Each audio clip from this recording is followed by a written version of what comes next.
Bom, meus amigos, começamos o curso O Problema de Deus, cujo objetivo é mostrar a vocês duas provas famosas, ambas de cunho metafísico, acerca da existência de Deus ou, como dirá Santo Tomás de Aquino, do ser de Deus. O nosso propósito aqui é, antes de tudo, nesta primeira aula, fazemos uma aproximação àquilo que o filósofo Xavier Zubiri, um filósofo basco, chama de magno problema. Eu trouxe aqui para esta aula dois livros. Um é o próprio do Zubiri, que foi o último livro que ele escreveu, não o terminou, faleceu durante a sua redação, o livro chamado El Hombre y Dios. E não vou me valer muito das teses principais do livro, neste livro que Zubiri nos informa, por exemplo, que o homem está submerso naquilo que podemos chamar de dimensão teologal. Mas eu me valerei de algumas evidências que ele arrola no início deste livro. E o outro livro é um livro que eu mencionarei já, do tomista italiano Cornélio Fabro, considerado com justiça como um dos principais metafísicos do século XX. Mas antes de tudo, eu começarei esta aula que inaugura o curso lendo um texto publicado, um breve texto publicado no blog Contra Impugnantes, intitulado Ateísmo Anticivilizacional, no qual eu faço menção a estes dois livros do Fabro, já vou citar, e este breve artiguete foi publicado no dia 6 de outubro de 2010, ou seja, tem um pouco mais de 5 anos. Vamos lá, ao modo de aproximação ao problema de que vamos tratar. Ateísmo anticivilizacional. Eram mais ditosos os ateus de antanho, aqueles da época em que a cristandade cobria o mundo com a sua sombra terrivelmente benévola, que remetia os homens ou à perfeita felicidade ou à suma dor em que consistiam o céu e o inferno, respectivamente, o prêmio e o castigo divinos. Mesmo grandes cristãos, como por exemplo Santo Anselmo, jamais conseguiram conceber em seu tempo um ateísmo brutal como o que hoje fornece o pano de fundo das sociedades. O ateísmo de homens para quem o simples conceito de Deus e de religião é absurdo. Uma superstição social a ser atacada de todas as formas, uma fantasia a ser reprimida com vigor, uma ideia a ser colocada à margem das leis. A propósito, no Proslogium, ou Proslogion, obra em que compôs o famoso argumento, depois chamado de ontológico por Kant, Santo Anselmo supunha que a simples menção do nome Deus levava todos, inclusive os ímpios, a pensar no ser acima do qual nada pode ser pensado. Nihil maius cogitare potens. O ateísmo, qualquer que seja a sua forma, traz embutida uma conclusão que, na prática, é o cume de um processo racional mal formulado. Não se conhece nenhuma teoria ateia que não possua um grande erro filosófico em suas premissas básicas, em geral fruto de uma atitude prévia de negação. A propósito, o cardeal Louis Biot, referindo-se a ateus adultos, distinguia entre adulti aetatis e adulti rationes. Os primeiros são os que carecem de luzes intelectuais mínimas para sair de sua situação e conceber um adequado conceito de Deus, razão pela qual a sua ignorância é quase sempre invencível. Os segundos são os propugnadores do ateísmo teórico. Somente estes últimos podem ser considerados propriamente culpáveis, segundo Biot, e o podem porque cegaram a inteligência com erros apaixonados que poderiam muito bem ser evitados. Cornélio Fabro, por sua vez, afirma em L'uomo e il rischio di Dio que a pretensão, aqui se fôssemos traduzir literalmente, seria o homem e o risco de Deus. Há uma tradução, não há tradução deste livro para o português, há uma tradução para a editora Rialp, espanhola, que nada tem a ver com o título original, Drama do Homem, Mistério de Deus, mas se aproxima do conceito que Fabro arrola nessas muitas páginas deste calhamaço. Cornélio Fabro, por sua vez, afirma em L'Uomo e il Rischio di Dio que a pretensão da etnologia materialista e evolucionista de colocar no princípio da história um homem sem religião ou um politeísta foi desmentida por vários estudos sérios do último quartel do século XX, que descobriram o seguinte: as formas mais primitivas de religião são monoteístas, sendo o politeísmo um fenômeno degenerativo do monoteísmo originário e o ateísmo simplesmente inexistente, ou então uma reação às absurdidades ou inconveniências das práticas politeístas. Em suma, o ateísmo jamais representa o movimento natural da alma humana na inquirição da natureza das coisas. Daí afirmar Aristóteles no livro que os medievais traduziram por De Cielo et Mundo, livro 1, capítulo 3, 270b, o seguinte, abre aspas: os homens têm a profunda convicção de que os deuses existem. Fecha aspas. Podemos, a partir daí, trazer à luz outra verdade. Não existem povos sem religião. O ateísmo é, na prática, uma espécie de válvula de escape, uma fuga que acaba por justificar determinadas formas de atuar no mundo. Em suma, para o ateu, é psicologicamente confortável pensar que Deus não existe e, a partir desta negação radical, não apenas manter-se à margem dos problemas éticos fundamentais e constitutivos da natureza humana, mas também, por conseguinte, dar razões às suas imposturas perante o mundo. Já muito se escreveu sobre a impossibilidade do ateu ético. Foi preciso separar a ética da moral após Kant para minimizar o funesto antinaturalismo que está na gênese de todo o ateísmo e conceber éticas sem nenhuma referência a Deus. Aliás, vale fazer um pequeno parênteses aqui, ethos, em grego, é uma palavra que tem diferentes grafias. Num caso significa pura e simplesmente costume, e no outro caso significa formação do caráter pelas virtudes.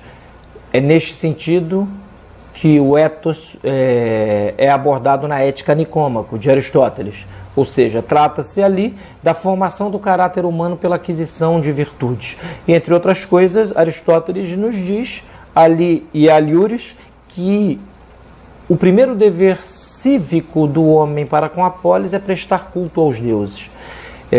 Então, mesmo o paganismo tinha a noção de que, pelo próprio senso comum, parecia uma certa absurdidade o ateísmo. E não esqueçamos que o próprio Sócrates, ao ser condenado, o foi, entre outras coisas, pelo crime de impiedade, ou seja, pela suposta falta de crença nos deuses, coisa que ele provou ser uma calúnia durante o próprio julgamento que Platão tão lindamente descreve na Apologia a Sócrates, ou de Sócrates. Repitamos a frase. Já muito se escreveu sobre a impossibilidade do ateu ético. Foi preciso separar a ética da moral após Kant para minimizar o funesto antinaturalismo que está na gênese de todo o ateísmo e conceber éticas sem nenhuma referência a Deus. No seio das sociedades sempre houve posturas de alguma maneira ateias, é verdade, mas nunca foram prevalecentes da forma como hoje o são. Ademais, muitas vezes elas simplesmente confundiam-se com ideias errôneas ou vagas a respeito de Deus, razão pela qual alguns estudiosos católicos, como o próprio Cornélio Fabro, acima citado, qualificaram como formas de ateísmo as filosofias e religiões de fundo naturalista na Índia antiga. A filosofia Sankhya, o jainismo e o budismo em sua forma originária, ou seja, antes de Buda ser, entre aspas, divinizado, etc. Para o grego dos primórdios, a impiedade era punível com a pena capital. Para o judeu, representava a estupidez máxima que descambava em idolatria. Para o cristão, a desesperança, como diz São Paulo na Epístola aos Efésios. Mas para o homem contemporâneo, forjado no ceticismo e no materialismo anticristãos, a maior impiedade é crer. Na verdade, mais do que ateísmo, hoje o mundo vive uma espécie de antiteísmo. Deus é o grande fora da lei, razão pela qual as sociedades caminham para a mais retumbante dissolução civilizacional de que se tem notícia. E aqui havia uma notinha de rodapé. A propósito, esse é um texto, muito desses textos do blog Contra Impugnantes, eu os escrevi e continuo a escrever de um celular. Se um dia eu for reuni-los em livro, como alguns me pedem, esses textos terão que passar realmente por uma revisão. Às vezes eu revejo um texto escrito há 2, 3 anos atrás e observo que mudaria aqui e ali algo, ou na sua forma, ou no seu conteúdo, ou mesmo no vocabulário. Mas, em linhas gerais, este artigo ele defende essa ideia fundamental de que o que existe hoje, mais do que um ateísmo, é um antiteísmo, um ódio à própria ideia de Deus, ao próprio magno problema, como nós veremos aqui na aula de hoje. Deus é um magno problema filosófico. Este antiteísmo ele é anticivilizacional. Eu tinha posto uma nota aqui, na ocasião.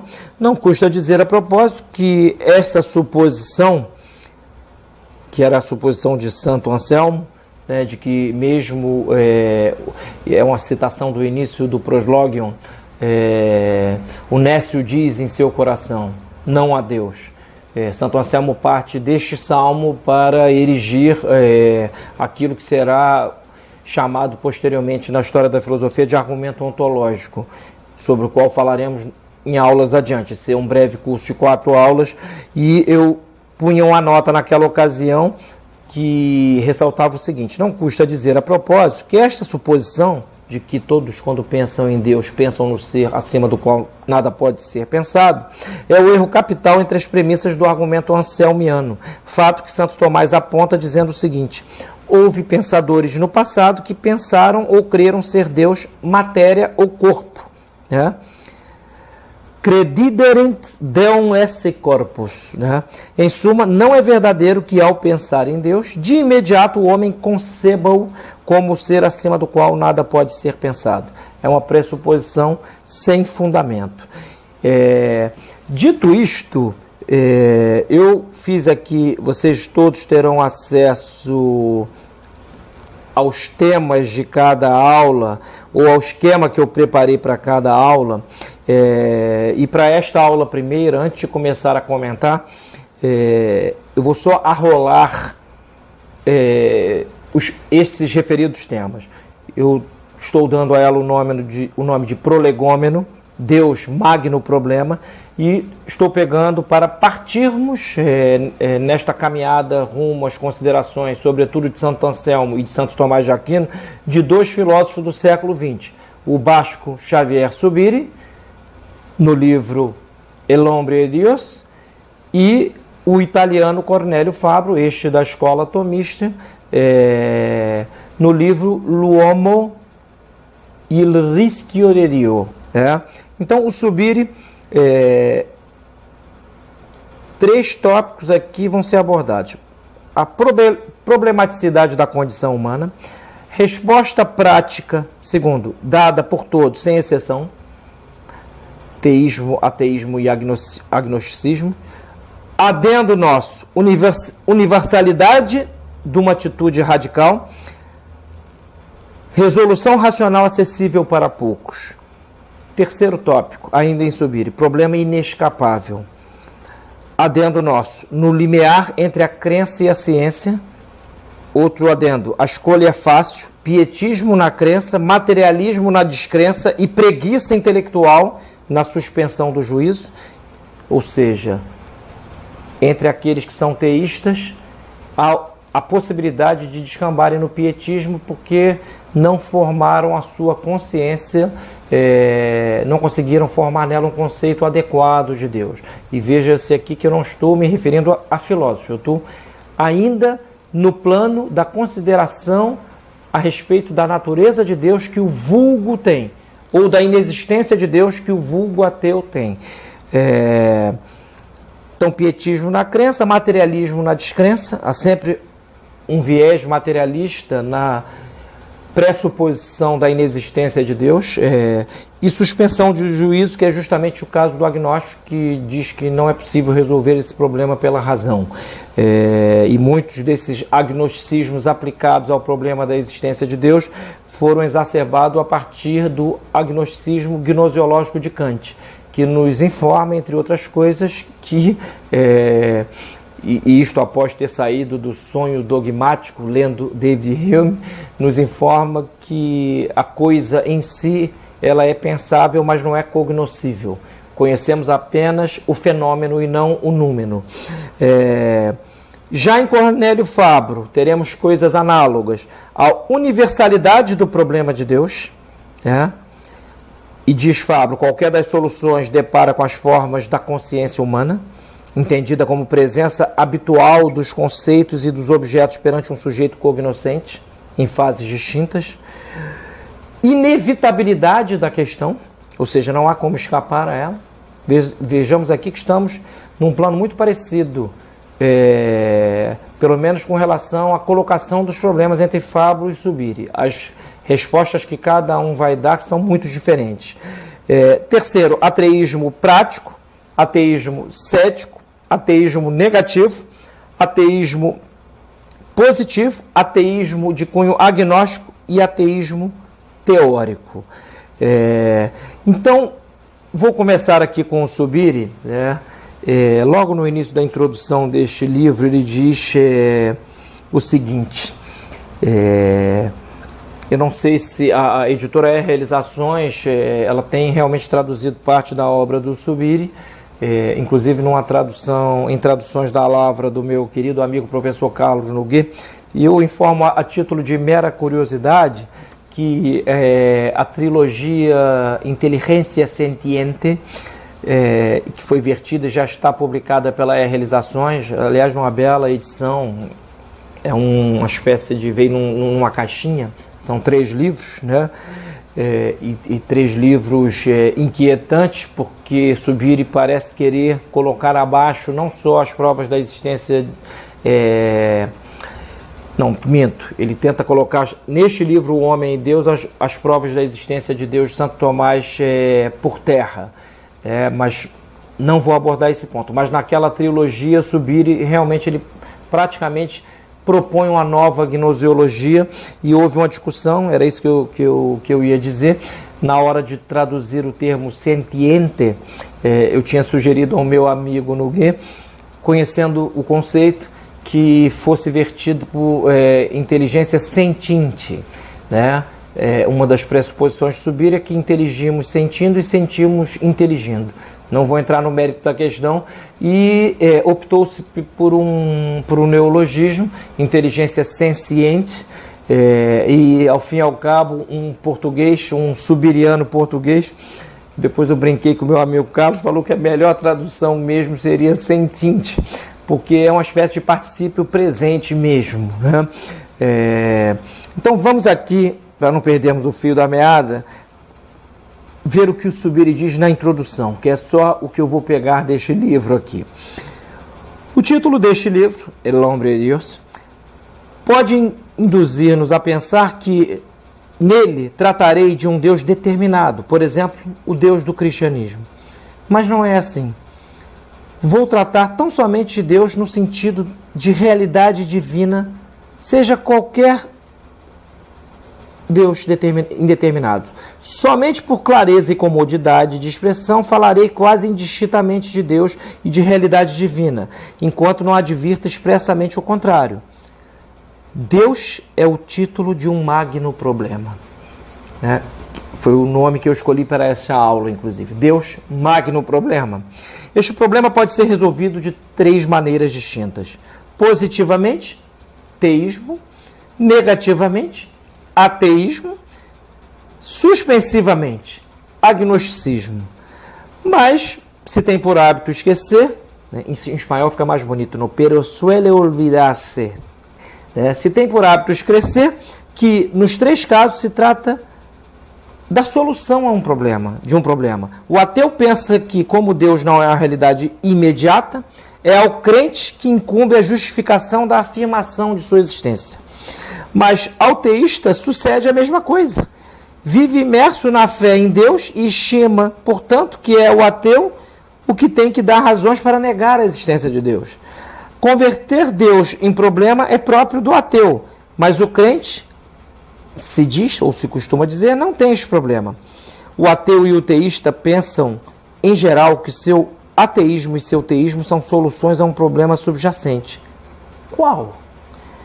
O homem atual se caracteriza não tanto por ter uma ideia de Deus positiva, teísta, negativa, ateísta ou agnóstica, senão que se caracteriza por uma atitude mais radical, por negar que exista um verdadeiro problema de Deus. Para o teísta, quem tem problema de Deus é o ateu. Para o ateu, é o crente. Por isso, o fundamental é descobrir que Deus é problema para todos. O crente tem que dar razões de sua crença, e o ateu tem que dar também as razões de sua negação de Deus, assim como tem que dá-las também o agnóstico. O ateísmo e o agnosticismo não são menos crenças que o teísmo. Olha quantas coisas, vejam quantas coisas interessantes o Subir está aqui a nos informar. Este teísmo, este ateísmo e este agnosticismo de senso comum, muitas vezes são atitudes mais ou menos cômodas, são crenças que, na maioria dos casos, as pessoas não se dão trabalho de levar às últimas consequências. Elas não se dão trabalho de questionar as suas próprias crenças. E veja-se aqui, e quem lhes diz isso é um católico, eu não estou falando de fé, né? Façamos desde logo a distinção para não termos dúvida do problema de que tratamos. Uma coisa é crer. Eu posso crer em Deus ou não. Posso crer na palavra da minha esposa ou não. Posso crer no meu sócio ou não, etc. Outra coisa é, para um católico, estar na fé, ou seja, dar anuência com a sua inteligência aos dados da Sagrada Escritura, que tem a Igreja como custodiadora magisterial. O magistério da Igreja é, para o católico, regra próxima da fé. Estamos aqui no plano natural. A crença é algo que está no plano natural. A fé, para um católico, é sobrenatural. Por isso é virtude teologal. Ela é infundida na alma do fiel, ela vem do alto. É virtus, em latim, virtude, força, é uma força que vem do alto, por cujo intermédio o católico dá anuência à Sagrada Escritura. Então, por isso que ele não põe sob o crivo da filosofia as verdades da fé. Não se prova por um teorema matemático que Maria é sempre virgem. Crê-se nisso ou não se crê. Não se prova por um teorema matemático que Cristo é a segunda pessoa da Santíssima Trindade e que ele é uma pessoa com duas naturezas, uma humana e outra divina. Isso são questões de fé. Estamos aqui ainda no plano natural da crença em Deus ou na descrença. É isto que o Subir está nos informando, entre outras coisas. Esta descrença também é uma crença. Nunca houve na história da filosofia uma prova da inexistência de Deus. Já as houve da existência. Desde Platão, no Fédon, em outros livros, até o século XX, houve incontáveis provas da existência de Deus a partir de diferentes perspectivas. O próprio Subir trata deste problema aqui. Kant tratou deste problema. Outros, se eu fosse citar aqui, Descartes, seja na filosofia moderna, seja na filosofia medieval, Santo Tomás é aquele que me parece ter dado a melhor resolução, e isto sem querer inventar a roda. Todas as premissas das 5 vias demonstrativas do ser de Deus em Santo Tomás são tomadas de empréstimo a outros autores, só que ele dá, vamos dizer assim, uma ordem a elas, que é totalmente sua, daí este selo pertencer a Santo Tomás. Esta é uma prova nunca refutada, jamais refutada. Já houve tentativas, o próprio Subiri quer impugná-la e realmente, a meu ver, dá com os burros na água, porque a sua própria negação da metafísica aristotélica, o conceito de substância, etc., me parece equívoca e equivocada. Equívoca porque se vale de conceitos equívocos, é o conceito de substantividade, não vale a pena aqui aprofundar. E equivocada porque por estar errada. O termo equívoco, só para que vocês saibam a que me refiro, há em filosofia, sobretudo em metafísica, a distinção entre termos equívocos, unívocos e análogos. O termo equívoco, ele é quando uma certa predicação, certo conceito é predicado de uma coisa, valendo-se da mesma palavra, ou seja, quando alguém predica usando a mesma palavra, diferentes conceitos. Você pode usar a palavra leão para referir-se à constelação de leão, para referir-se ao animal da floresta, etc. Ao treinador de futebol Emerson Leão, etc. E a equivocidade deve ser evitada em filosofia. Um bom filósofo sempre faz questão de dar a notícia aos seus leitores ou a seus ouvintes dos conceitos que estão implicados naquele termo. Aliás, diga-se em favor do Subiri que ele tenta fazer isto.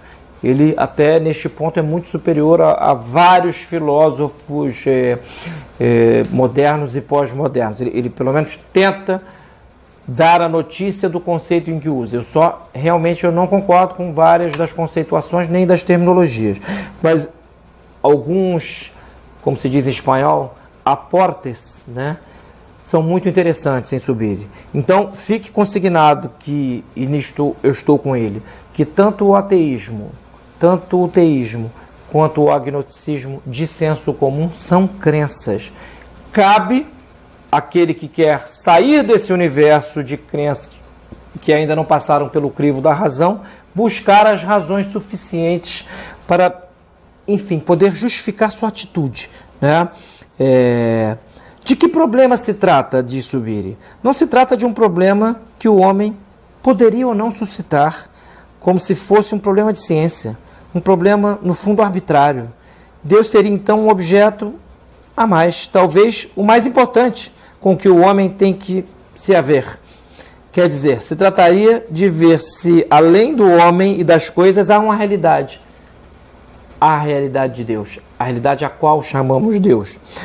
Trata-se, pelo contrário, de um problema que o homem tem de colocar-se, ou melhor dito, que nos está já colocado pelo mero fato de sermos homens. É uma dimensão da realidade humana enquanto tal. Olha que coisa interessante. Subiri diz que Deus, enquanto problema filosófico, ele vai dizer aqui mais adiante, o problema de Deus, ele não é um problema como o problema de se vai chover amanhã, segundo a meteorologia, ou se o teorema de Pitágoras está correto, é a própria problematicidade da condição humana. Portanto, como eu disse aqui no início, um problema inescapável. E ele é tão universal, como se acabou de ler aqui, que a ele todos nós damos uma resposta prática. Somos teístas, ateístas ou agnósticos. Sejamos cultos ou incultos, não interessa. As pessoas em geral, aliás, universalmente, elas têm uma resposta prática a este problema. Então, repito, é uma dimensão da realidade humana enquanto tal. Por isso, este problema deve chamar-se teologal. Teologal não significa teológico, significa que é uma dimensão humana que envolve formal e constitutivamente o problema da realidade divina, o teos. O teologal o é por envolver a dimensão que dá ao divino. O teológico envolve a Deus mesmo, ao próprio Deus, melhor dizendo, para não usar aqui de um espanholismo. O teologal é, pois, nesse sentido, uma estrita estrutura humana acessível a uma análise imediata. Aqui temos de acudir. A resposta desta dimensão é a mostração efetiva do problema de Deus como problema. E aqui, mostração, com este termo, só para situarmos o que diz Subiri, há uma distinção, né, que embora ganhe diferentes formulações, ela é mais ou menos clássica entre mostração e demonstração. O que se mostra não se demonstra. Eu não preciso demonstrar a vocês que agora me assistem que estou sentado. É evidente. A evidência, segundo Santo Tomás de Aquino, é uma propriedade da verdade, é um próprio da verdade. É próprio da verdade ser evidente. Só que nem toda verdade é evidente para todos os homens. Há verdades evidentes só para especializados em determinada matéria. Como se dizia no latim escolástico, quod sapientis tantum. Há realidades que são evidentes para todos. Estas são mostradas. Então, o que Subiri se propõe logo no início aqui é dizer que é necessário mostrar o problema de Deus. Ou, no mínimo, é interessante fazê-lo. Pois então, resulta que o título El hombre y Dios não é a adição de dois objetos, homem e Deus, senão que é a análise da realidade humana enquanto constitutivamente envolve a versão, digamos assim, ou conversão à realidade divina. O I do homem e Deus é uma versão constitutiva experiencial. E isto é assim também para o ateu, e assim também para o agnóstico, e assim também para o teísta. É próprio de todo o homem. Esta análise a levaremos a cabo em 3 passos, que serão as 3 partes deste estudo. Primeiro, a realidade humana. Segundo, o problema da realidade divina. Terceiro, o homem, experiência de Deus. Então, várias coisas ficaram consignadas já neste primeiro passo. Deus é a problematicidade da condição humana, Todos nós precisamos, justamente porque somos, como dizia Agostinho, capax Dei, capazes de Deus, ou melhor, nós somos capazes de Deus porque somos racionais, somos capazes de indagar acerca da origem de todas as coisas e do fim de todas elas, se haverá um fim, se houve uma origem. Esta é uma discussão que sempre permeou a história da filosofia e hoje muitas ciências naturais, como a própria física, usurpam o problema de Deus como se fosse delas, mas elas próprias não conseguem ultrapassar o seu escopo. No caso da física, é o ente na perspectiva do movimento. Então, mesmo a física quântica, ao estudar hoje o bóson de Higgs e ao construir aquele acelerador de partículas, seja lá qual for o resultado final, hoje se questiona se o bóson de Higgs é indeterminável em si. Alguns cálculos matemáticos parecem apontar para isso, e alguns físicos exorbitam ao imaginar que ele, naquele experimento, ao sair de um determinado ponto e chegar ao outro, só ser enxergado no final, que ele tem interseções de nada no percurso do ser. Um metafísico pode arguir que isto é verdadeiramente impossível, porque o nada pode gerar. Um ente não se aniquila para depois se recriar a si mesmo. Propor isto significa deificar a matéria, transformar a matéria em Deus, como se ela fosse capaz de autocriar-se.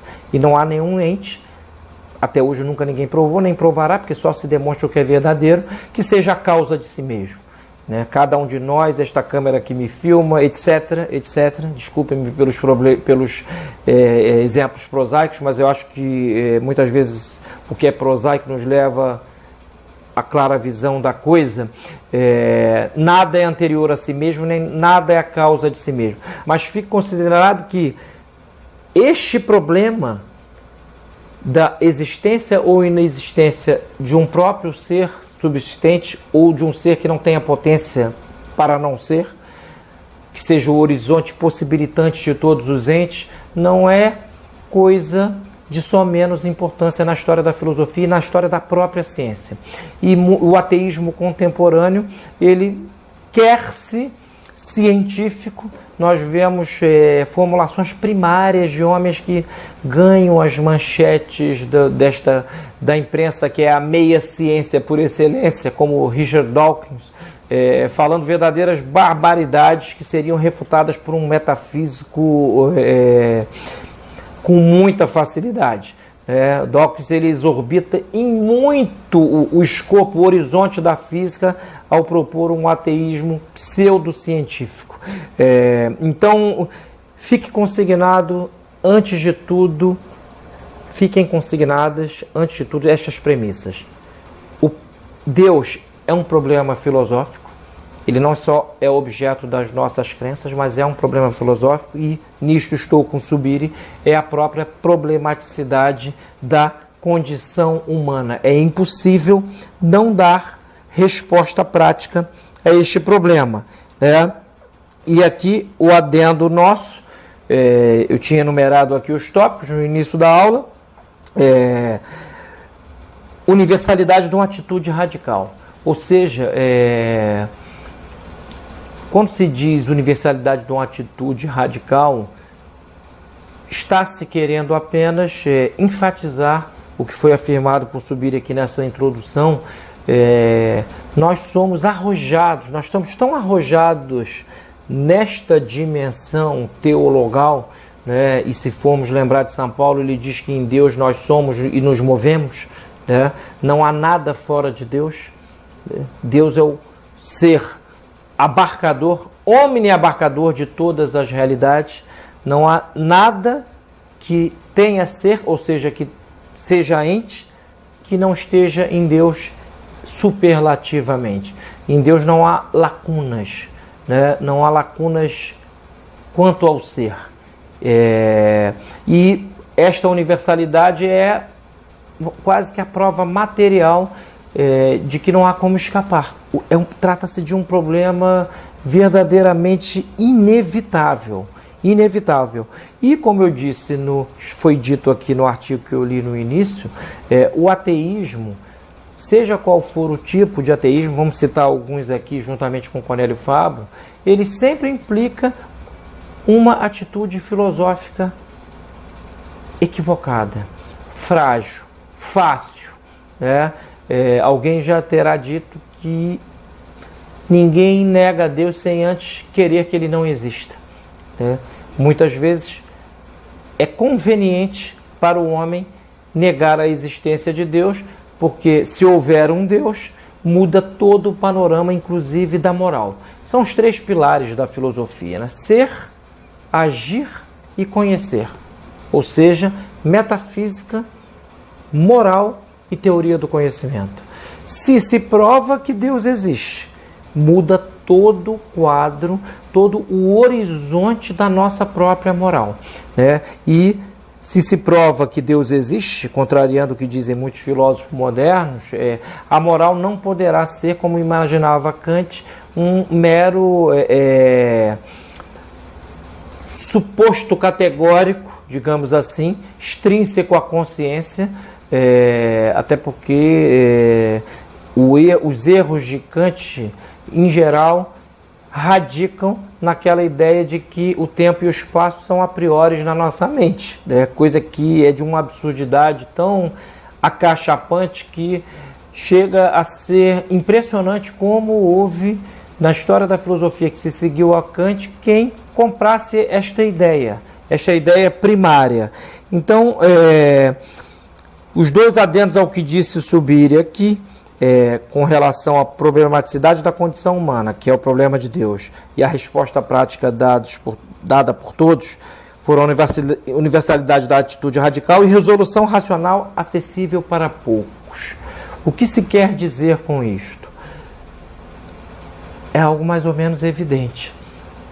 A maioria das pessoas não imagina que, pela razão, seja possível chegar a uma demonstração apodítica, ou seja, de caráter verdadeiramente científico, a respeito da existência de Deus, digamos assim, para facilitar a compreensão, ou a respeito da impossibilidade da inexistência de um ser que não tenha potência para não ser. Ou seja, Deus, ainda que quisesse suicidar-se, justamente por ser ato puro, ele não poderia fazê-lo. Agora, que Deus não possa realizar algo não implica que ele não seja onipotente.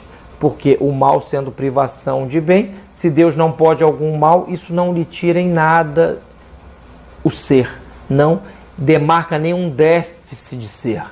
Não poder ser privado de bens, ao contrário, ratifica a bondade absoluta, e aqui eu estou abordando bondade na perspectiva não moral e sim ontológica. Tudo quanto é ser, pelo simples fato de ser, tem um quantum de bondade, né? Bonum, né? É um dos 7 transcendentais do ser. Então estou referindo-me aqui à bondade no plano metafísico. Esta resolução racional é para poucos, e principalmente é para os metafísicos.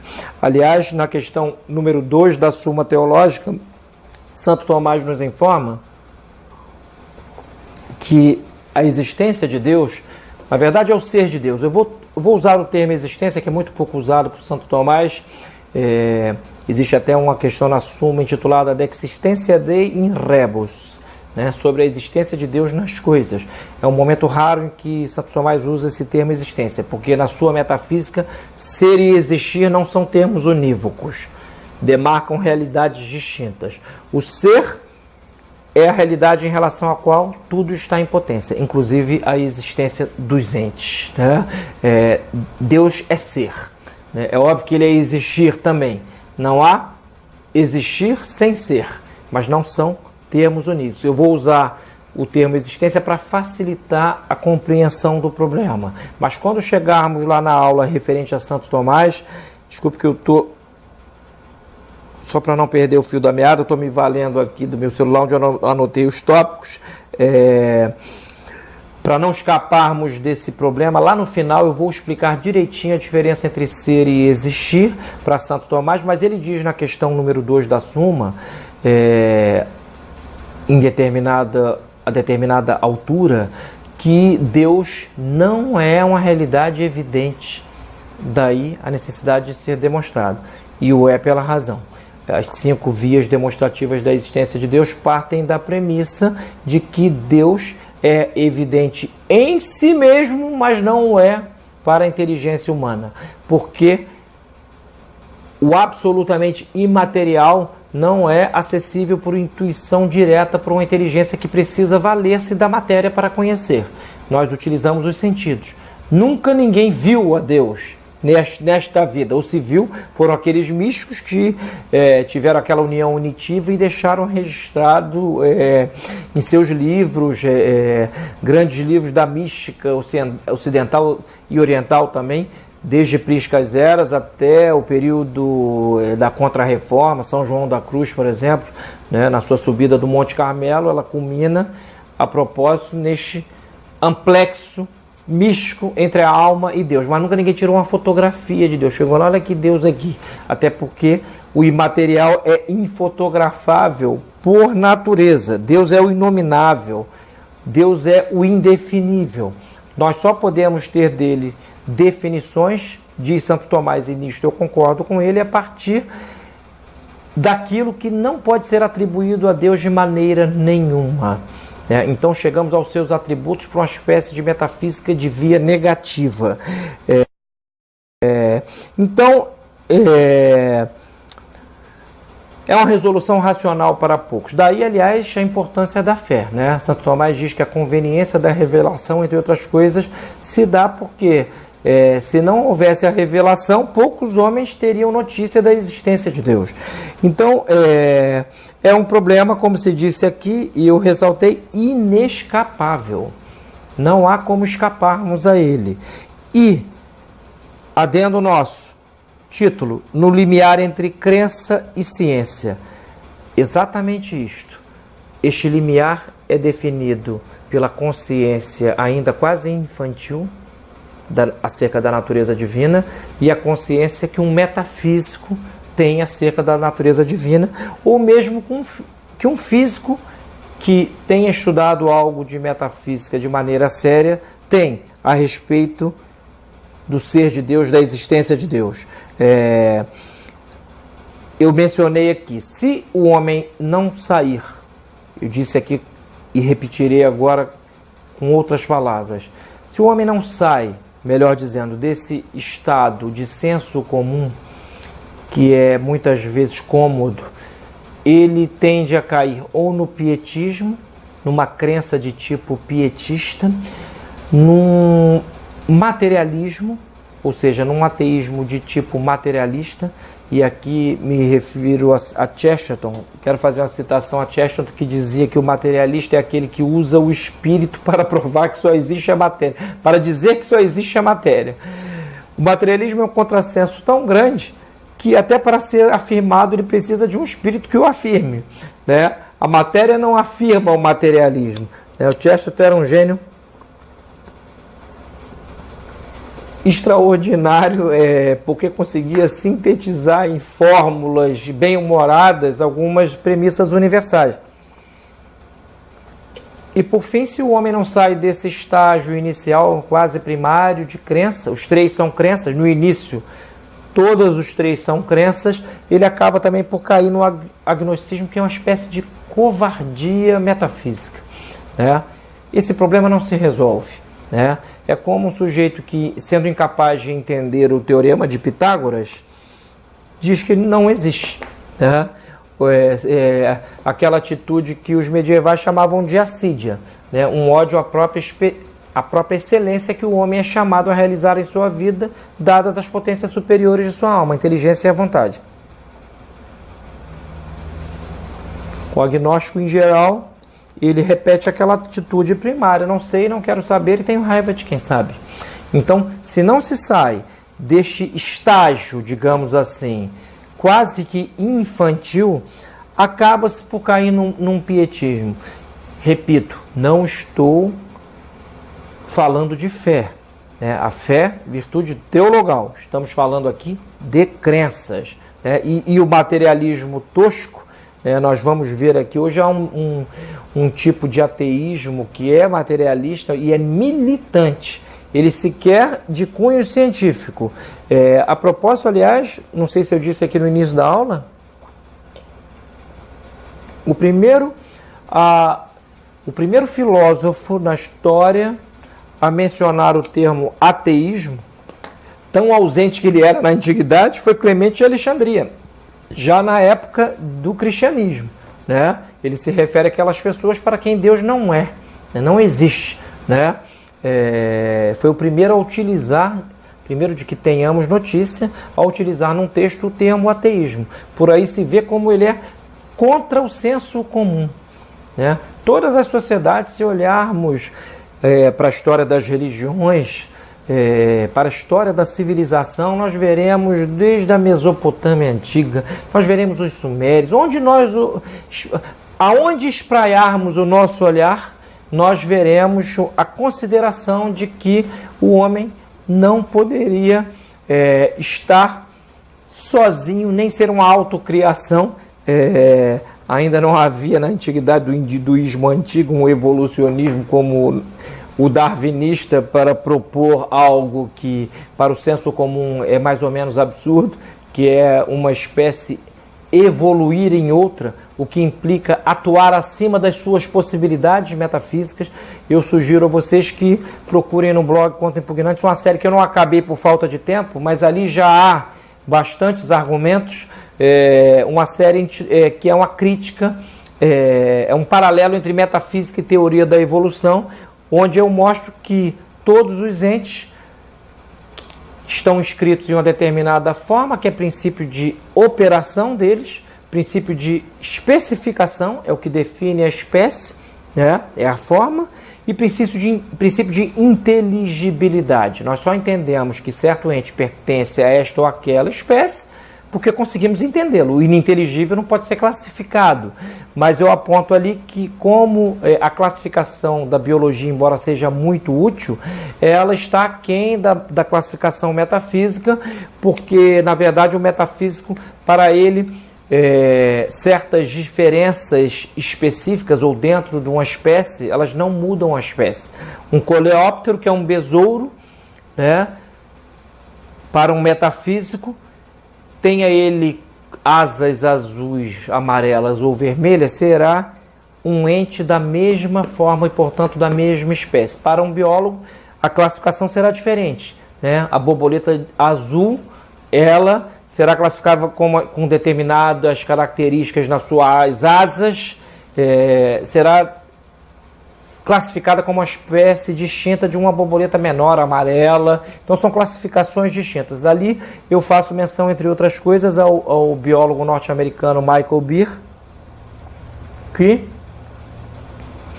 há alguns anos atrás publicou um artigo numa revista científica norte-americana mostrando a irredutibilidade de certas realidades a qualquer outra coisa que não sejam elas mesmas.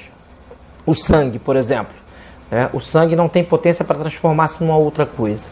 E ele realmente, esse artigo depois virou um livro chamado A Caixa Preta de Darwin. Pelo que eu saiba, embora ele tenha sido muito criticado por ser um homem católico, etc., né? Geralmente os detratores, eles, em vez de darem a resposta no plano científico, já que a demonstração foi científica, eles usam o argumento ad hominem, ou seja, argumentam contra o homem para denegrir a sua obra. E muito me lastimei que exatamente na época em que Michael Beer publicou o seu artigo, o Papa João Paulo II veio a público para defender a tese, para a qual ele não tem autoridade, porque não é tema de fé e costumes, de que criacionismo e evolução não se contradizem, né?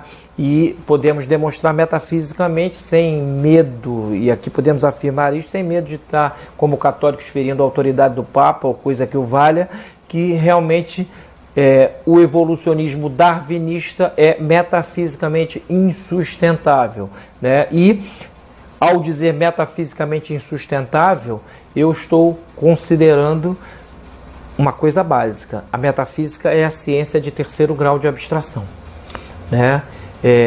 Há aquelas ciências as quais poderemos dar o nome de ciências esquemáticas, que buscam formular esquemas gerais a partir da observação da experiência, né? São empírico-esquemáticas. Observam os fenômenos, classificam-nos e, de alguma maneira, montam esquemas que tentam explicá-los. Há as ciências axiomáticas, por exemplo, como a matemática, né? Ou a geometria, né? Que realmente, ao contrário das primeiras, embora tenham algum contato com o plano material, já implicam uma abstração maior da matéria, né? E, por fim, aquelas ciências que são estritamente axiomáticas e, na verdade, perdoe-me, é uma ciência só, é a metafísica. Eu estou aqui nada mais, nada menos fazendo o seguinte, formulando com a outra terminologia a tese escolástica de que há 3 graus de abstração. A física, que abstrai o ente na perspectiva do movimento, as matemáticas, que o abstraem já num plano superior ao da física, na perspectiva das relações, e a metafísica, que abstrai tudo da matéria. O objeto da metafísica, ou o sujeito, diria um tomista, é o ente enquanto ente, desprovido de quaisquer modalizações. Não é o ente na perspectiva do movimento. Então, quando se diz aqui que metafisicamente a evolução darwinista é impossível, estamos tomando esse termo metafísico como aquela ciência de grau superior de abstração. É aquela ciência que, por exemplo, pode chegar hoje à física quântica e informar que não é possível haver interseções de não ser no percurso entitativo de qualquer realidade que seja, né? Quando algo está arrojado ao não ser relativo, ou seja, deixa de ser o que é, não pode voltar a ser o que é por movimentos próprios. Ainda mais se algo deixa de ser o que é em sentido absoluto. É arrojado ao não ser, é como se a realidade fosse intercalada por vácuos de ser. Um metafísico pode dizer ao físico quântico, a partir de alguns axiomas, como, por exemplo, nada pode movimentar, né, que é impossível. É verdadeiramente impossível. Quanto à indeterminabilidade da matéria no seu âmbito de partícula elementar. Isto já era dito desde Aristóteles, não é novidade nenhuma. Estaríamos perto daquilo que alguns metafísicos chamam de matéria comum, né? A matéria-prima, que é aquela matéria primeira do universo. Há duas coisas nesse escopo metafísico que estão formalmente inacessíveis ao homem: a matéria primeira ou prima e Deus, né? Podemos chegar à matéria segunda, né? E com relação a essa, tanto aristotélicos como tomistas de diferentes épocas chegaram a propugnar realmente que ela é difícil de determinar. Então, que a física quântica propugna a indeterminabilidade do bóson de Higgs, ainda assim, o que isto mudará com relação ao panorama do ser? Subiri, por exemplo, tinha uma atitude super otimista com relação às ciências, à física quântica, e aliás um otimismo, a meu ver, ingênuo, em parte anticlerical. Estávamos ali naquele momento no auge da Revolução Espanhola, em que o clero era muito atacado, e o Subiri foi sacerdote, ele foi excomungado.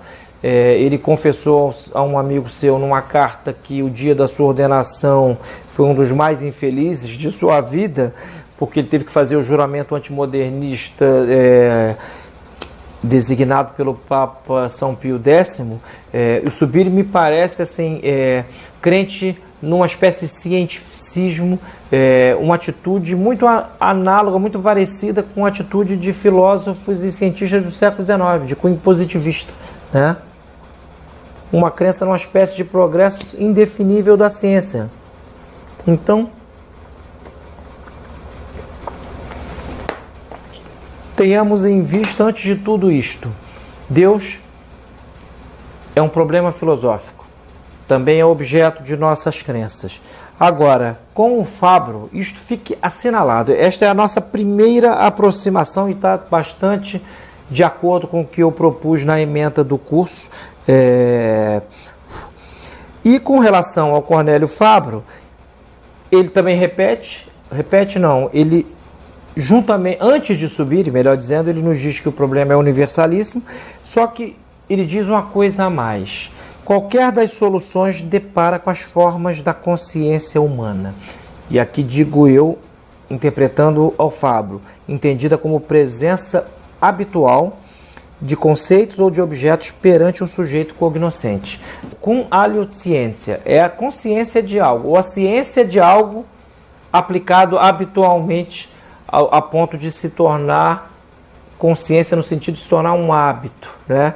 Quando eu aprendo que 2 e 2 são 4, e a partir daí formulo outros raciocínios, eu vou tomando consciência de um conjunto de outros conceitos. Então, o Fabro, ele enumera aqui, eu vou ler também um trecho do seu livro, no ponto em que ele fala desses graus de consciência e fala também do ateísmo, né? O ateísmo é a teoria que nega a existência de um Deus e de um Deus pessoal. O termo esteve em moda no Renascimento para indicar a atitude de quem não admite a existência da divindade. Aliás, lembro aqui uma frase do Chesterton, outra, que diz o seguinte: o Renascimento foi a morte de muitas coisas boas, e foi. Os renascentistas inventaram que a Idade Média foi a Idade das Trevas, né? E este preconceito foi sendo disseminado tanto na filosofia como nas ciências que se desenvolveram posteriormente. E hoje eu pergunto, qualquer um de nós se pergunta: pode ser dita a Idade das Trevas a idade que construiu as catedrais góticas? Pode ser chamada a Idade das Trevas a idade que teve um Santo Tomás de Aquino, um filósofo desta altitude? Pode ser chamada de Idade das Trevas a idade que produziu um poeta como Dante Alighieri, né? E olha, eu sou insuspeito para elogiar Dante, porque o considero como teórico da política um verdadeiro fracasso, né? Concordo plenamente com o fato de a Igreja ter colocado o seu livro de monarquia no Index Librorum Prohibitorum, ou seja, no índice de livros proibidos durante mais de 600 anos. porque ali o que se prega é um governo mundial, ao modo do que seria a ONU hoje, sem a participação da igreja. Ou seja, se propugna uma política desespiritualizada, laicista, não laica, laicista. O termo laico, em geral, é usado para esconder um laicismo militante. Então, voltemos ao Fábio. O termo esteve em moda no Renascimento para indicar a atitude de quem não admite a existência da divindade. O ateísmo prático, vocês estão lembrados aqui que eu vou repetir aqui só para gravar, vocês terem na mente, eu sei que vocês vão poder rever o vídeo quantas vezes quiserem. Ateísmo prático, ateísmo cético, ateísmo negativo, ateísmo positivo, ateísmo agnóstico e ateísmo teórico. Eu vou mencionar algum deles aqui nas palavras do Fábio. O ateísmo prático consiste em viver sem reconhecer a Deus, como se Deus não existisse, ou seja, sem preocupar-se com nada de sua existência e organizando a própria vida, seja privada, seja pública, prescindindo da existência de qualquer princípio absoluto transcendente aos valores do indivíduo e da espécie humana. Muitos iluministas e muitos liberais não católicos do final do século XVIII e do início do XIX vão adotar um ateísmo prático, que era uma maneira de colocar no indivíduo, na consciência individual, o fundamento dessa descrença em Deus. Então, o ateísmo prático é essa negação a priorística de qualquer princípio absoluto dos valores, que sirva de vetor para os valores do indivíduo. O ateísmo teórico se dá quando, direto ou indiretamente, se forma um juízo pessoal sobre a não existência da divindade. Ou seja, aqui já entramos no plano daquelas filosofias que, de alguma maneira, tentam negar a Deus. Não sei se vocês já leram algumas obras do Nietzsche, aquela famosa passagem em que Nietzsche diz, se não me engano, na Gaia Ciência, Deus morreu, Deus está morto. Um sujeito com a lanterna está no meio de uma feira ou coisa que o valha, perguntando a um e ao outro, onde está Deus? Aí um diz assim, está ali atrás do arbusto. O outro diz aqui, está ali, eu não vi. E ele, como profeta, entre aspas, do seu tempo, dá a notícia àquelas pessoas de que Deus morreu. Pensem bem, peguem o livro. Se vocês não leram esta parte militantemente ateística da obra do Nietzsche, peguem para ler, vocês vão ver que aquilo é uma piada. Não tem nada de filosófico, é uma frase, Deus morreu. E Nietzsche, o Fábio vai comentar a alguma altura aqui, ao mencionar o ateísmo teórico, que Nietzsche, ao dizer que Deus morreu, sem dar nenhum elemento filosófico plausível, ele sem saber, provavelmente, ele dá vazão a uma mentalidade da filosofia moderna que coloca a consciência no lugar do ser. Ou seja, se olharmos a história da filosofia do período que vai desde Descartes até o final do século XIX, nós vamos ver um crescente subjetivismo, uma crescente ideia de que a realidade, penso logo sou. Esta premissa de Descartes é absurda. Vejam lá no blog Contra-Impugnantes também há 3 textos meus sobre a impossibilidade do cogito cartesiano, mas o que nós vamos ver na história da filosofia ao longo desses percursos é um crescente subjetivismo e um abandono do ser, como se o ser extramente, o que está além da minha mente e não depende dela para ser aqui e agora, não existisse. Então, quando Nietzsche diz Deus morreu, isso é apenas uma frase vazia no meio de um livro que eu considero literário. Nietzsche foi um grande literato, sem dúvida nenhuma. Um escritor com insights maravilhosos, mas se formos olhar todas as teses da filosofia nietzschiana, o super-homem, a transvaloração de todos os valores, a vontade de potência, nenhuma dessas teses conseguiu uma formulação razoável que as colocasse de pé. São todas aporéticas, e a aporia é um beco sem saída intelectual. Quando o filósofo não resolve um problema que ele se propõe a resolver, diz-se que ele chegou a uma aporia. Então, esse ateísmo teórico, ele ora descambará em coisas ridículas, como esta tese do Nietzsche, que não é uma tese, é uma frase solta no meio de um livro, né? O que Nietzsche foi um profeta do niilismo do século XX. Isso quem o diz é o Giovanni Reale, notável filósofo italiano, que nos desaparecido recentemente. Ele tem o livro Saber dos Antigos, no qual afirma que Nietzsche foi um profeta do niilismo do século XX. Né? Freud, para quem não sabe, extrai boa parte das premissas de sua psicanálise da obra do Nietzsche, quase ipsis verbis. Leiam o livro Corrientes de Psicologia Contemporânea, do meu querido amigo professor Martim Echavarria. Lá vocês vão ver como Freud repete Nietzsche, só que com uma espécie de verniz científico. Né? A psicanálise ela tem esse verniz científico, mas ela nunca foi comprovada, ela é empiricamente incomprovável. Então, repetindo, para não perdermos o fio da meada, o ateísmo prático é o daquela pessoa que simplesmente não considera a existência da transcendência e pauta a sua vida sem considerar um valor absoluto, não há o absoluto. Por isso que, em geral, o ateu, ele tem uma vida moral muito mais, digamos assim, livre de pressões, já que não há um ser absoluto, já que não há um valor absoluto, né? Ele se sente, vamos dizer assim, mais comodamente adaptado aos seus próprios vícios. Né? O ateísmo teórico, do que eu falei, há o ateísmo negativo, dos que negam a Deus indiretamente, os que o ignoram completamente, os que não estão em condições de dar um juízo ou talvez afirmam que o problema não lhes interessa, uma espécie de indiferentismo.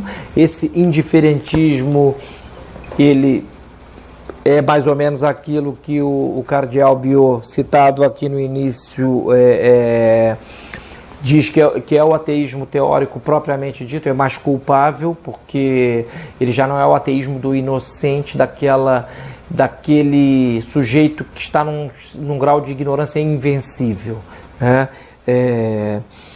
Ao ateísmo positivo, né, os que negam diretamente a Deus, preferencialmente os que se dedicam a socavar os fundamentos das provas da existência de Deus ou dos atributos fundamentais da divindade, né? Espírito livre, criador, transcendente, etc. Né? E, portanto, negam a necessidade da religião e de culto a Deus, contrariando até os pagãos. Eu disse aqui em algum momento que para Aristóteles o primeiro dever cívico é prestar culto aos deuses. O ateísmo cético, né, que finca pé na invencibilidade da dúvida a respeito da existência ou inexistência de Deus. Esse ainda não é o agnóstico. Há uma diferença entre o cético e o agnóstico. O cético, ele, vamos dizer assim, ele é viciado em multiplicar a dúvida. O agnóstico simplesmente suspende o juízo. Né? O ateísmo agnóstico, que vai propugna a indemonstrabilidade da existência de Deus, né? E a considera absoluta por parte, seja do objeto, Deus mesmo, ou do sujeito, o cognoscente, o homem. E há um ateísmo teórico positivo, é uma mescla de dois ateísmos, que é o dos que se proclamam seguros e convencidos da não existência de Deus quando se minam e escavam como supostamente errôneas e infundadas as provas aduzidas sobre a sua existência, e este tipo de ateísmo pretende que não se deu até agora, nem poderá dar-se nunca uma verdadeira demonstração de tal existência. Mas também se inclui no ateísmo, desde o ponto de vista teológico e metafísico, todas aquelas filosofias e religiões também que se forjam de Deus, ou que forjam de Deus um conceito em contraste com a existência de sua natureza, né? E ele cita aqui um teórico inglês, Flint, que preferiu falar neste caso de antiteísmo, foi o que eu citei aqui no início, é uma espécie de antiteísmo. Contudo, essas concepções com a ilusão de uma aceitação da divindade se distanciam, em certo sentido, mais ainda do ateísmo, do conhecimento do verdadeiro Deus, etc. Então, do que se disse até aqui, eu acho que é importante assinalar, entre outras coisas, que o ateísmo, em qualquer uma das suas facetas, reitere-se isto, ele deixa a desejar. Ele nunca apresentou na história da filosofia sequer uma prova da inexistência de Deus, portanto, trata-se sim de uma crença. E hoje, no momento em que muitos cientistas querem propor um ateísmo militante, com um matiz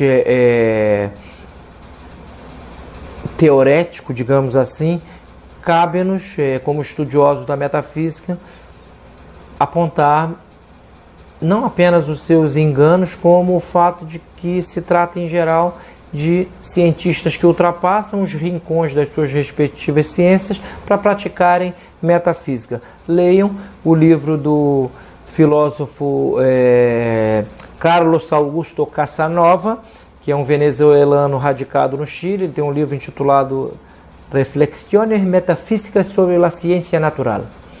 Reflexões Metafísicas sobre a Ciência Natural, que foi traduzida pelo meu amigo Rafael de Paola, um físico da PUC aqui do Rio. Foi publicado aqui no Brasil com outro título, pela editora Eclésia, agora não me recordo de cabeça qual o título seja. E ali, nesta obra magnífica, Casanova nos aponta como estas ciências que ultrapassam o limite dos seus objetos respectivos, elas acabam por praticar má metafísica. Então, o físico, quando opina a respeito de Deus, seja propugnando a sua existência ou inexistência, ele não pode falar mais como físico. Ou ele falará como metafísico, ou simplesmente como um opinador barato, como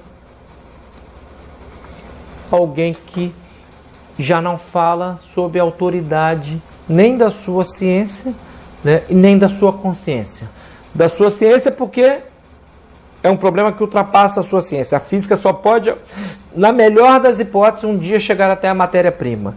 Mas quem a colocou lá, ou o que a colocou lá, ou se ela é eterna, o que é a eternidade, o que é o tempo, etc., não cabe ao físico dizer. Hoje, infelizmente, as mais variadas correntes da física só conseguem abordar o movimento na perspectiva do movimento local. Perderam a noção de que se trata de um trânsito da potência ao ato, e que, por exemplo, há movimentos imateriais, como, por exemplo, o movimento da ignorância ao conhecimento. É um movimento, é um trânsito. Todo movimento pressupõe um motor, pressupõe um móvel e um fim.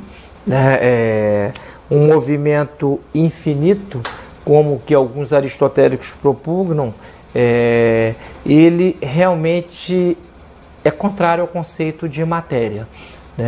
Dar infinitude atual à matéria-prima seria de uma absurdidade, seria análogo a dar infinitude à quantidade.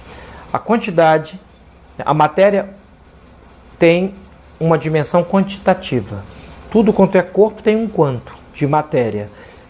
Ora, assim como há um número, eu posso sempre acrescentar o seguinte, a matéria, qualquer que seja, eu posso acrescentar outra.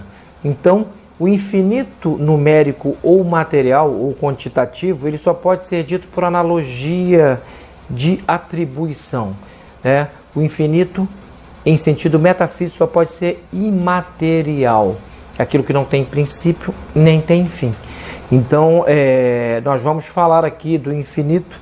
Eu vou mencionar, além de Santo Tomás e Santo Anselmo, um filósofo que vamos editar agora pela editora R Realizações, vamos publicar agora pela editora R Realizações, que é Duns Scott, em seu Tratactus de Primo Principio, Tratado do Primeiro Princípio, no qual ele mostra que é impossível, nas causas ordenadas essencialmente remontar ao infinito, a esse infinito de que falamos aqui, o infinito de caráter matemático, quantitativo, etc.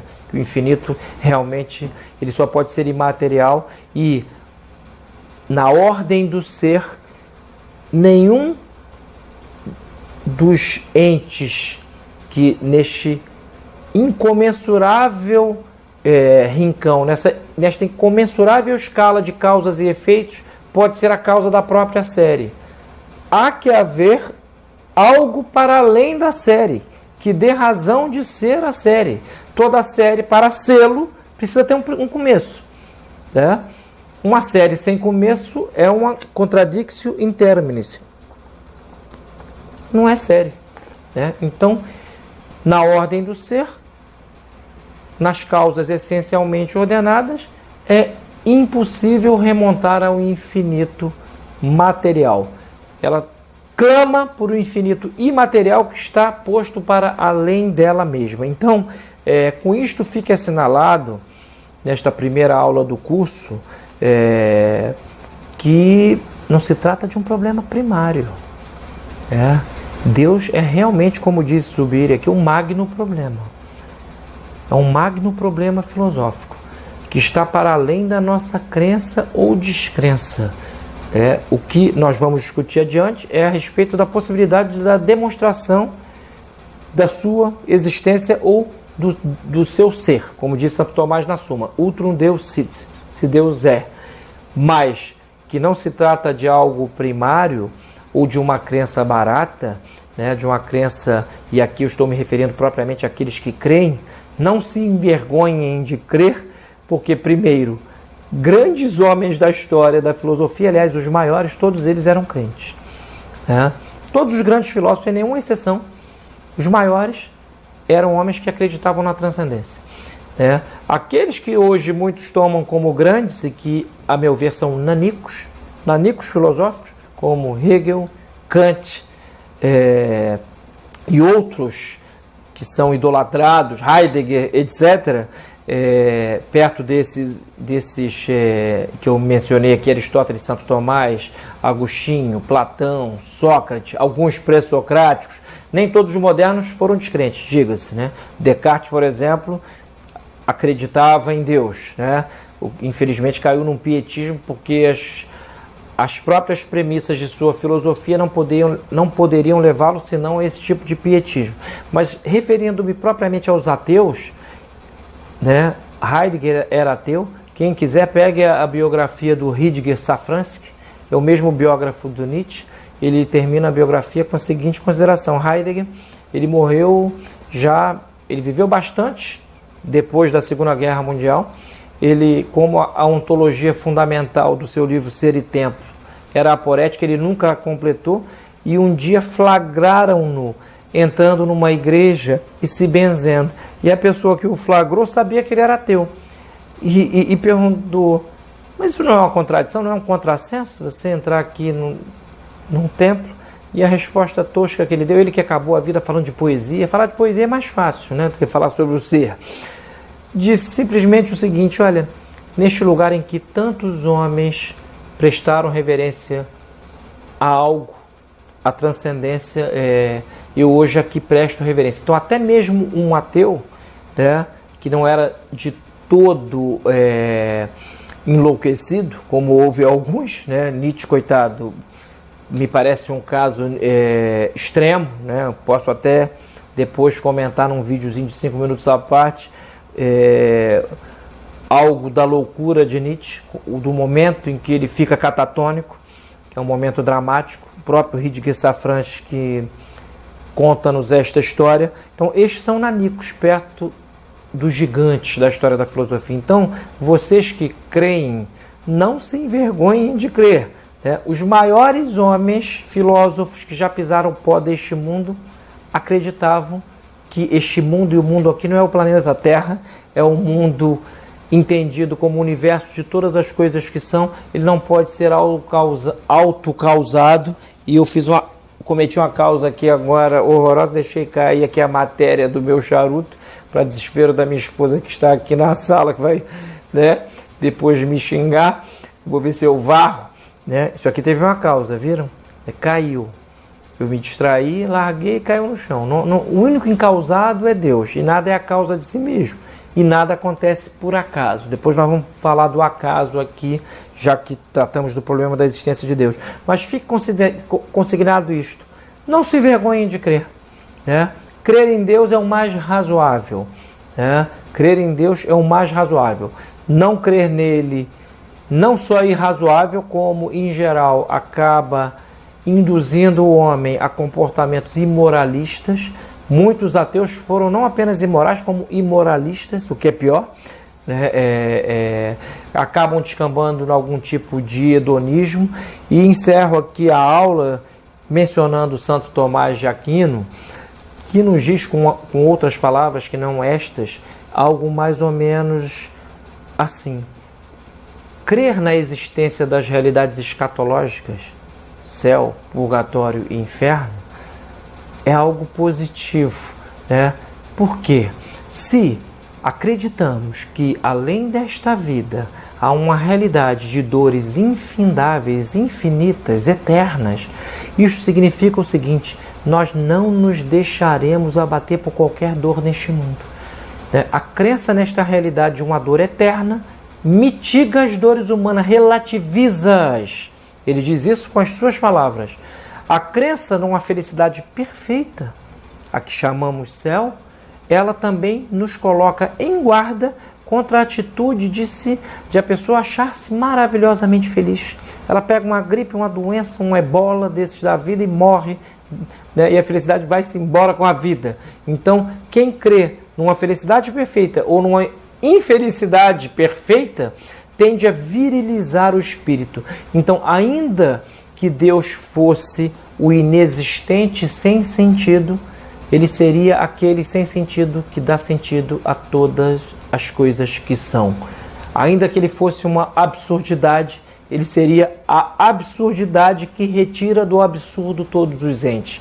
Então, não tenham vergonha de crer, né? Neste breve curso, infelizmente, ele só vai abordar dois autores principais, Santo Tomás e Santo Anselmo, né? Ele faz parte do projeto de publicação do Proslogion, né, do livro de Santo Anselmo, onde está o argumento ontológico. Numa outra oportunidade, talvez podemos aprofundar outras provas da existência, num outro curso da existência de Deus que afloraram ao longo da história da filosofia.